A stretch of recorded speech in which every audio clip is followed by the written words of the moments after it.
If you were thrown into the position of John Krasinski in A Quiet Place, would you have what it takes to survive?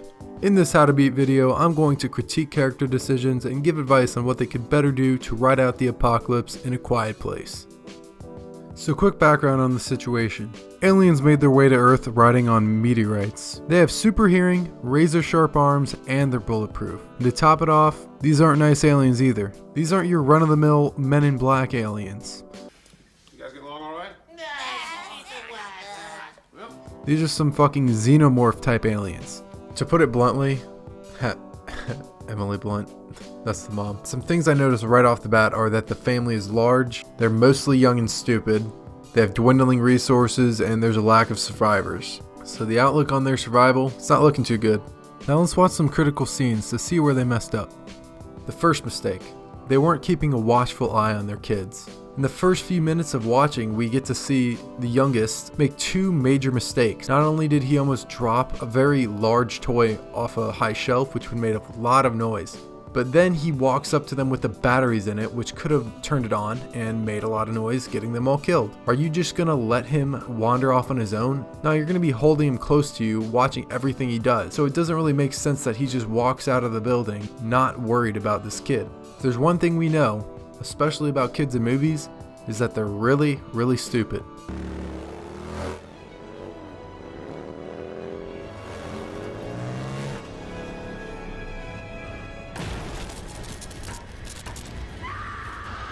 Really, the parents should be considering themselves lucky. Out of his 3 kids, only 2 of them seem kind of stupid. So, all he has to do is be a helicopter parent around them. How hard can that be?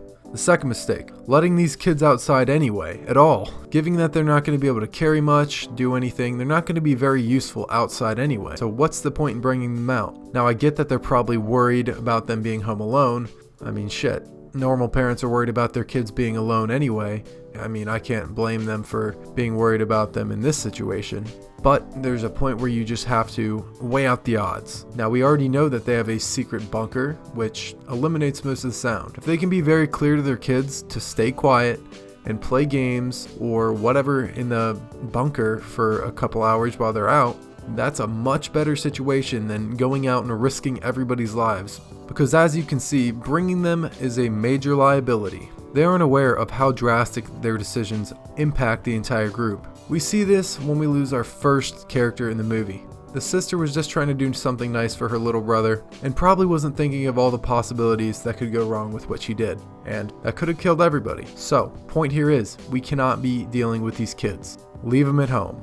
Now A+ for the dad points here, but once the noise was made, there was nothing you could do. And in the worst case scenario, you running at the alien would have alerted him to your presence and possibly the rest of your group, and killed all of them as well. Goddamn, this movie should really just be a condom ad. I'll give them a break because, I mean, they're kids, but fucking gee. Every possible time they can fuck up, they do. Ah shit man, they just keep making this harder and harder. It doesn't look long before the baby's gonna come out, and that alone is a super big risk. It's gonna make a ton of noise, and it's tough because it's something they have to do. They need numbers to survive, but it's just such a risky move.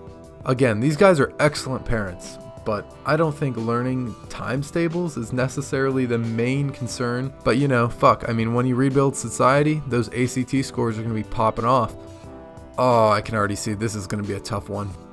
It's those little things, man. You gotta watch out for the little things. You gotta watch your every step. They know this. They know they're supposed to watch every step. They have painted on squares in the house just so they don't make squeaking noises. They walk on sand. How are you gonna trip up on something like this? I don't know if it's false security or what, but gotta be better than that. That's rookie moves right there. Fuck. Okay, good for him for trying to deflate the situation, but he should have been slowly backing away just in case. Especially when he saw the man puckering his face up, he should have been noping the fuck out of there immediately. But I gotta give him props, because he kept his cool and he kept his son quiet as well.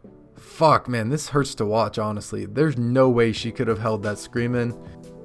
Like I said guys, it's the little things man, that's what gets you killed. This is why I'd say one thing they should do is go through all the buildings they use and basically baby proof it.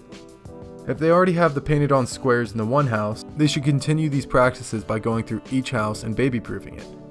They need to check all the walkways, all the staircases, etc. Like I said man, little things. Apart from that, there's not a lot she can do in this situation, except for pray to God she can endure the pain, because any loud noises and it's about to be a double homicide. Okay, this is an absolute great idea. They can't make sounds, so the next best thing is visual cues. Of course, you're going to need a plan of action whenever the lights are white or red. If you don't have a plan, it's kind of throwing yourself into a situation, which you don't need to. If they can practice a few different scenarios for when the lights are on red, they'll be a lot more prepared than if they go in knowing there's something bad happening. So great on their part. Okay, sending this kid off on his own, I mean, he doesn't have much of a choice, but it's definitely a huge risk. What I would do is work together to save the mother first, and by that I mean go with him just in case he fucks something up, because one little mistake, and we know they are prone to mistakes, then it's over for everyone. I mean, what does he look? He looks like he's about 12 years old. He should probably go with him just to make sure he knows the technicals. I don't care how many times they practiced it. There's no reason he should go by himself. Okay, I gotta say something about this. This is like the third time this has happened in the movie. They gotta knock off this jump scare crap when they're trying to get somebody's attention. They need to just slowly enter their visual space. Don't you know making noise is bad? What do people do when they get scared? They scream. It's just an unnecessary risk they're taking. I don't know why they do this. They've done this multiple times in the movie. Best thing they could do here is blink their flashlights to let them know that they're around.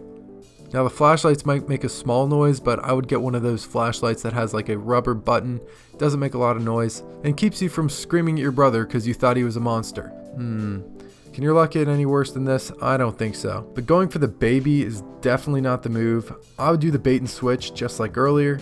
Going into the basement puts you in harm's way, whereas just removing the threat from the area saves you and the baby. And yeah, this happens, but we don't count luck as a viable strategy. What I would tell them to do here is, again, they have the firework trap, but they only have one initial detonation that sends a few off at once. They need to gather more supplies. They could have like things to throw around or things to activate in multiple places. They can't have one situation where they draw these things away. They need multiple. Like I said, you can get alarms, mini loudspeakers, mini megaphones, things like that. Just make noise and draw them away. That's the best thing you can do. Death by corn. That would have been an interesting one for sure, but there's not a lot they can do in this situation except rely on their group, which is one reason having a large group is a good decision.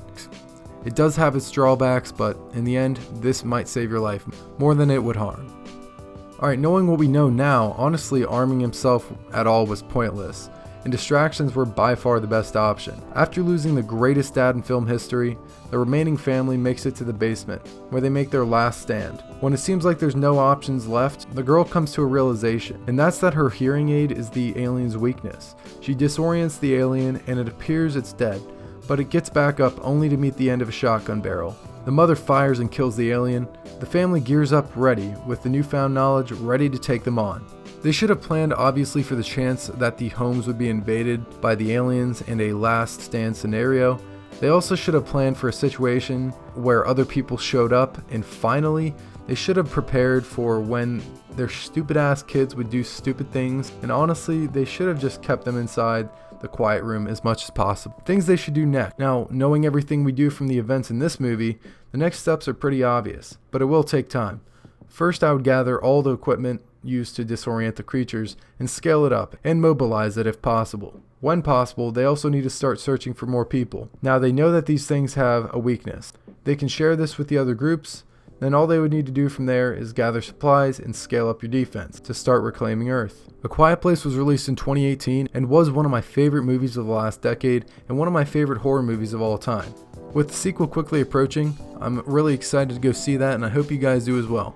If you guys made it to the end of the video, I really appreciate it. Make sure you drop a like and hit that subscribe button. It really helps me out, and I like to make these videos, so I want to be able to keep making them in the future. I'll be making a video on how to beat A Quiet Place 2 as soon as I possibly can.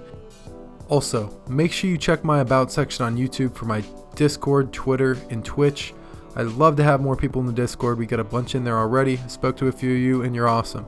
But that's all I got for you guys. Thank you very much, and have a great day.